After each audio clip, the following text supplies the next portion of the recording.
and all that. But there's the keyboard warrior that wants to be a douche, you know, and like that's like the everyone exact sort of knows opposite. the douche though. Yeah, but it's like this negativity. Like it's not warranted ever. Just don't like. For my only thing that I say tonight is of any worth, don't be that guy ever. Anyone who listens to this, it's just like man, like man, Jamie, what you're saying is like leave do the positive stuff. Don't do the negative stuff. Don't get on social media and rubbish a company or rubbish a beer because you don't reviews like on it. Google Because or I can, anything. I've seen that before, and I really like the beer.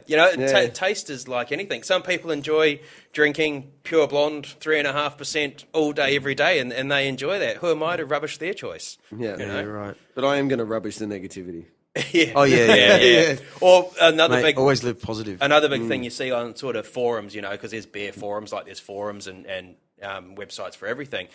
Someone will go on and go, oh, who's tried this? I'm really enjoying it. And 30 keyboard warriors get on and go, oh, I really hated that. They really couldn't balance the hops with the malt. And I poured that one down the sink. And who cares, Why be negative and be I'm like under that? control a little bit more now because I am actually in industry. That's only happened recently, since November last year. Before that, it was just total beer wankery. Yeah. But now, like, something that was said to me is like, look, you definitely can't say anything. I'm like, well, guess what? I don't really ever do that. I only post beers that I really like anyway. So. Yeah, except for 4X. I rubbished 4X the other day. Yeah. I think they're big enough that I'm not going to hurt their sales. That's right, A little tear falls down the Forex man's. Yeah, it was actually at Fight Like a Pro, and it was there, and I held up the bottle and go, "This is what I've been reduced to." What was it? A 4X heavy or gold? 4X gold. Yeah. But I've given them plenty of money in the past when that's what I used to drink. Yeah. There must be a bit of pressure on there, like the million 4X golds going out. Oh, actually, when I did the Carlton United Breweries tour, what I found was interesting. It was like, do you remember Laverne and Shirley? Yeah. It was just the happiest place. Like every single worker, like the guy on the forklift waving over, and a personal friend. She does the tours and the entertainment. She took me on this personal tour. Right, it was really good. One of the best experiences ever. And so we hung in the computer room where these 6 guys, monitored all this stuff, and they were all like, "Hey, buddy, how are you?" Yeah. It was like you could feel the whole company. They were working in a beer place. Like everyone was a little bit high on the beer. And don't lose your train of thought. What were you just talking about, James? With 4X, you were saying still pumping it out. Yeah, still. Oh, yeah, VB. Yeah. I don't know whether it's actually happened or not, but the VB label and the logo. Yeah, they're going back to the old school one. Is that what you mean? Oh, really? Well, anyway, sorry. This would have been a good 7 years ago when I did the tour, and she said they don't want to risk it. VB's the biggest seller in the country, right? And if there's naturally a marketing person is like, we should change the label, we should do something, blah blah blah, change the color, and they're like, no, don't touch anything. Who would risk that? Because Kevin, 3 hours from Dolby, don't like a pink label. You don't mess with what Kevin knows because he wants to go to the shelf and get what he knows. It's just like this awesome label here. The Voodoo Queen, yes. So every bloke out there drinking VB, this is what I like, this is what I love. Yep. Nothing's changed, bang. Which brings me to a great point. When I worked at that pub, so I'm pouring beers for everyone for about 10 months. This is what happened. Anyone who drank 4X Heavy, so one of the bosses, there was 3 bosses there, drank 4X Heavy, and most people drank VB. They couldn't speak. Like the alcohol affected their voice. Like if you had like someone drinking bourbon and Coke all night or a spirit, they'll tend to be a bit sort of slow. But the VB and the 4X guys, they were that. Yeah. It was a real good experiment. Like every single person that drank that will like that. But I'm talking about chronic alcoholics. I'm kind of like that after 3 of these too. Affecting the motor part of your brain. Yeah. Definitely affects me.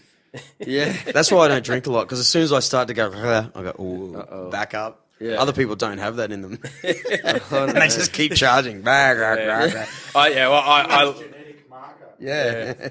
lose my filter. Get to a certain point and the filter goes and I just say what I think. Yeah. I just normally wake up the next day and go, uh-oh. Yeah. The regrets. What about Melbourne? Was everyone...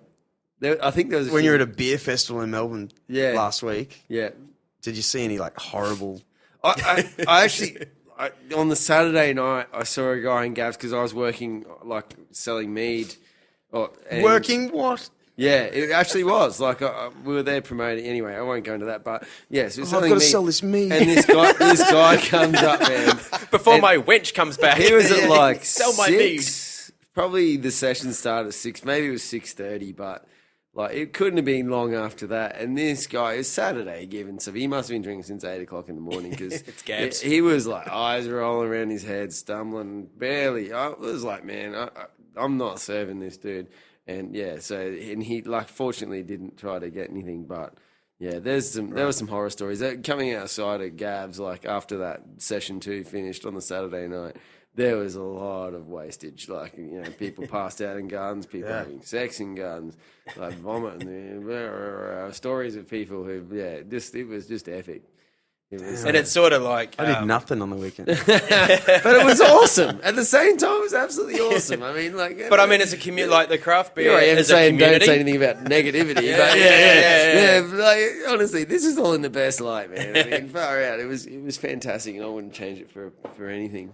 I always say, there you go. The craft beer industry is a community. Like everyone in the craft beer that I've seen, they collaborate with each other. They know each other. They're all friends. So you put 300 friends that all are used to collaborating from the same industry into one room and add beer. Yeah. What's going to happen? Oh yeah. Look around. All these Jules is from The Poor. I don't know if you know the great rock and roll band The Poor, right? You'd understand, Jules, you've done a million shows in America and all around the world. And I'm in this crap cover band. We wait for people to drink. We are constantly saying, have another drink, have another drink. Yeah. Because people, once people get a couple under them and they're the kind of people that like to dance and stuff, like it's just it's the magic sauce. You don't want to, obviously everyone hates a proper alcoholic, that's annoying. Yeah. But in a pub, in your group. I've got a question about this Quick, come over on the mic. Yeah. You're talking about this probiotic. Jules, come in. Not kale. Kefir. Kefir, right? Yeah. Do you think or believe that the Australian that Australia is a bit nanny state about this unpasteurised cheese and that's a whole can of worms you're opening up there, man. But like at the same time, that's really insensitive to people who might have lost a child or something to having like raw milk or anything. All right. Interesting story. I took my son to a child psychologist the other day. Yeah. And she said, was he natural birth or cesarean? Yeah. And he was cesarean. She goes, do you know what happens when children come out of the canal? They go through a whole heap of like probiotics. They get a mouthful of it. Yeah. For want of a better way of putting it. Yeah. And she said, and I've just been to the chemist now, and that's what I've gone and bought, is some of these probiotics with bloody Batman on them. So I thought you were about to say a mouthful of thrush. We're back onto boxes of thrush again. But I think that there's a lot of denial about this sort of stuff. There's, when my son was born, he didn't get a mouthful of poo, Yeah. But it's the best thing for your gut, absolutely. In the first instance. And then we go into the processed foods debate. Thanks, Julian. Like, you go into the processed foods debate, and like, I know, like, so sauces and things like that I consider processed, right? Yeah, I mean, they are. like, so that flogs my gut like big time, and I just know that it's thrashing my internal flora, and so That sounds sweet though. Your internal flora. Yeah, I just get on the back of a bottle of like kefir, and then like I'm right to go. So, but anyway. Like I do think in some regards we should be having some stuff that's more raw. Like if it was a perfect world and I try to strive for it, it's like have something that you grow and you eat in your garden, have something that you ferment yourself and drink it, or like preserve something from your garden, be it cabbage or whatever, and just so that you're doing something you're on your own that you're eating that is like a little bit gnarly in terms of that. You know what I'm the kind of dude that my mum cooked all the time. Dad was always at work. I don't know. I can cook toast. To be honest, like just Nail toast. I wish. I wish. Oh yeah. I wish I thought about food. That's the thing. I don't think about food. It's all work and blah blah blah. You know. But what I'm getting at is when people have always mentioned, you need minerals in your diet and blah blah blah. I didn't know that actually meant because there should be dirt around the carrot you're eating. Yeah. You know what I mean? Yeah. And I reckon this is, for writers like you, Jamie, like sometimes the language people use, like, you need minerals in your diet. What the hell does that mean? Like, to say dumb it down. Go out and buy some pills, He's going, fix it with and pills. then there's some naturopaths and stuff out there these days that are like, seriously, have some dirt. Right. It's like, here's a can of dirt. Yeah. Have a teaspoon of this a day. Put beetroot in your juice and don't wash it, Yeah. out of the ground and into the juice. Yeah. I find it funny, we've been cavemen forever, and we're here now living in townhouses with girls and wives and girlfriends. Listen to me, that's 2 glasses. You are of lucky. smashed. Wives and girlfriends. Dude, what am I doing wrong? I need to host a podcast. Bro. See, I've lost what I was saying. Yeah, sorry about that. Derailed. We found ourselves in this funny state of time where everything's really clean and It is. too clean, and we don't even know that we should be having a little bit of dirt on things and cooking with like open fires and charcoal, or even that is Well, probably the other wrong. thing, man, like, is earthing. Like, you've just sparked another thing here. So there's like this whole concept of earthing, which is like you should walk around on the grass or something barefoot for a certain amount of time a day. So like guys who Under the moon. Yeah, well, yeah, and then get the crystals out. And like, but these guys that like go to Hold surf, hands. like anyone who surfs, basically, you're going to walk around bare feet in the sand for a little while, and that's extremely good for you. There's nothing for me. There's nothing more rejuvenating than getting in the ocean. So Yeah, I don't know what it is, same. but and I think part of it for me, surfing and talking about surfing. I don't think about anything else. When I surf, generally all I'm concentrating on is not getting smashed and being able to breathe, and where the next wave's coming from and I block out everything else, and it's just meditation for me. Yeah. And as horrible as it sounds, I don't think about the kids. I don't think about work. I don't think about what's going on in my life. I'm just concentrated on the moment, surrounded by water and air and sand. And it's got to be said, because I surf every day too, like this 1%, sometimes it's 10 or sometimes 15, 20% risk of being eaten by a shark. That's good for you. Yeah. Like the survival when you get out of the water, it's great for you. That's how we should be, because we're millions of years of like hunting. And being hunted. Oh, geez, that thing was coming at me, and I've got it, and I'm actually eating it. We've got this false sense of being the apex predator now, right? Yeah. Yeah, so that kind of like brings you back to reality. That's right. So it's really good for you to do some risk. I even think riding on a BMX, like riding on a bike and risking your life a little bit, just every sort of other day is such a good thing for a dude who's living in the townhouse with his 2 wives. Hey, put it there, mate. We've reached an hour.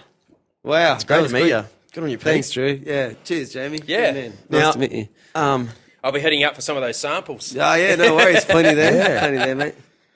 So You're welcome. the Food Grog Blog. Yep. Yeah, I totally After grog, what? Yeah, I swear, it's not even 2 glasses. Look. I know.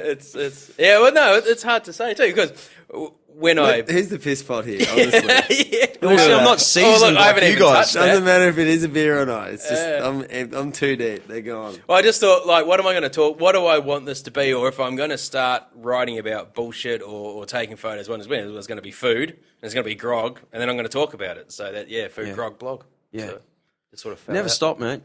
No. Like I said, like my friend Steve Dart told me, everyone's their own media centre, but only a certain amount of people are. Yeah. And if it just, and like Gavin Topp from Fight Like a Pro, he wants men to come alive. Yeah. So if you're come alive, like it be Jules, if you're a great guitarist, a great singer over here. I think you got to just. There's guys that are playing in their bedroom just so scared, like, I only live once. Get it out there. If I think you got to have something that you're passionate about. So if you don't get that joy from work, because not everyone can work in the industry that they are passionate about. We don't all get to be a pro surfer or be a brewer or be a chef or do whatever that. So if you don't have something you need something that you're passionate about. You need a hobby or you need a release, and that's what this is for me. It's just something that I'm passionate about. It's a release outside of the everyday. Brilliant.